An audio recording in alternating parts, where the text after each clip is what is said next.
Qurbonlikni qaysi odam qiladi desa, qurbonlik qilish uchun bugun zakotga yetgan odam bugun qurbonlik qilaveradi. Erkak kishi bo'lsin, ayol kishi bo'lsin, qurbonlikni qilaveradi. Qo'ydan, tuyadan, buqadan, echkidan qurbonlik qilinadi. Erkagidan, ayolidan. Erkak urg'achi deb qo'yamiz. Ha, biz yoshini aytmaymiz. Qo'y birga kirgan bo'lish kerak.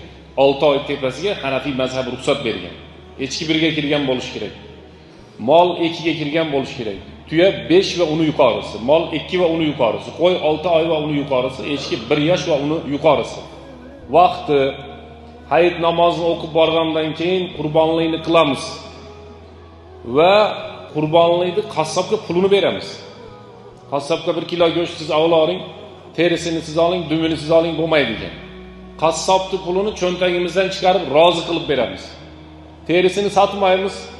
Agar sotsak, o'sha terini pulini ham sadaqa qilib yuboramiz. Nimaga biz hammasini Xudo uchun beryapmiz-da, lekin o'zimiz go'shtni yeb qo'yapmiz.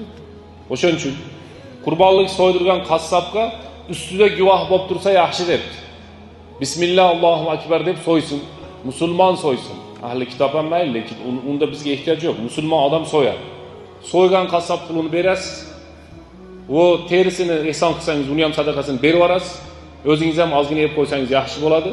Va tarqatishlik xohlang 3 qism, xohlang olib qoling, xohlang ovqat qiling, xohlang boshqa bering. Mana shu narsa qurbonlik bo'ladi. Uyda otasi boy, o'zi ro'zg'or qiladi, 3 ta 4 ta bolasi bor, ayoli bor. Shu hamma yo'lni qarab, shu zakotga muhtoj nima qodir. O'sha odam qurbonlik qiladi, yetadi. Biroq bitta uyda, uy katta ekan, ikkita aka-uka yashayapti. O'sha masala ozgina ixtilof bo'lib qolganda, ikkita aka-uka yashayapti, ikkalasi ham zakotga qodir. Ikkalasi buqada sherik bo'lsa bo'ladi, lekin qo'yda sherik bo'la olmaydi. Bu o'zi zakotga qodir bo'lsa, o'zi so'yadi. Narigi odam zakotga qodir bo'lsa, o'zi so'yadi.